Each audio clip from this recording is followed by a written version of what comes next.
next আমি simple harmonic মোশ্যনৰ mathematical ফৰ্মুলেশ্যনটো কৰি আছোঁ এতিয়া one true definition of simple harmonic motion is that whenever a body is in simple harmonic motion he body to a rule to jitu moi likhibo goi asu follow koribo lagibo the body has to follow what rule the acceleration body to upor jitu acceleration thakibo that acceleration should always be proportional to negative of displacement body to displacement to jun direction ot hobo acceleration to tar opposite hobo lagibo opposite howa karone negative sign to aise আৰু যিমান বেছি displacement হ'ব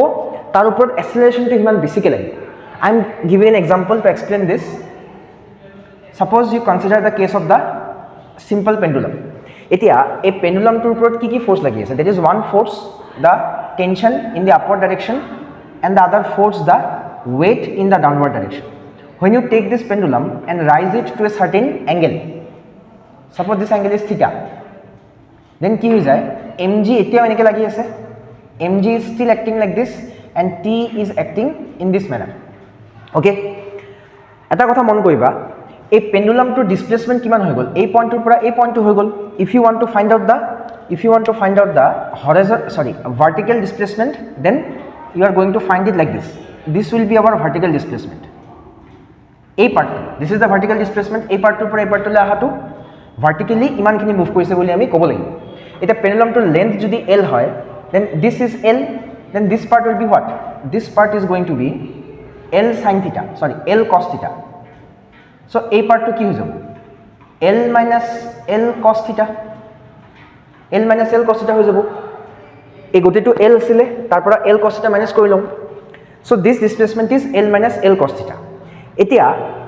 when this pendulum is forced to move in this direction ইমানখিনি যে উঠিছে এটো আকৌ তললে নামাব কোনে বিচাৰি আছে mg বিচাৰি আছে because gravitation always tries to bring the object to its minimum possible potential energy যেতিয়া আমি এই পইণ্টৰ পৰা এই পইণ্টলৈ লৈ যাম তা potential energy টো কিন্তু চেঞ্জ হৈ গল এতিয়া mg h হৈ গল this is h ইমান হাইট লৈকে বডিটো উঠিছে so our new potential energy becomes mgh that is not applicable তো সেই potential energy টো চেঞ্জ কৰিব লাগিব it has to lose its potential energy and in the process the body again comes back here কিন্তু ইয়াতে আহি ৰখি না যায় ইনাৰ্শিয়াৰ কাৰণে আৰু মুভ কৰি যায় so it again moves back here anyway এটা mg এনেকে লাগি আছে যদি এটো কি লাগিব ইয়াতে this is your mg এর কম্পোনেন্ট এটা এনেকে লাগিব এটা এনেকে লাগিব this is theta this is going to be theta so এটো হ'ব কি this will be mg sin theta and this will be mg cos theta okay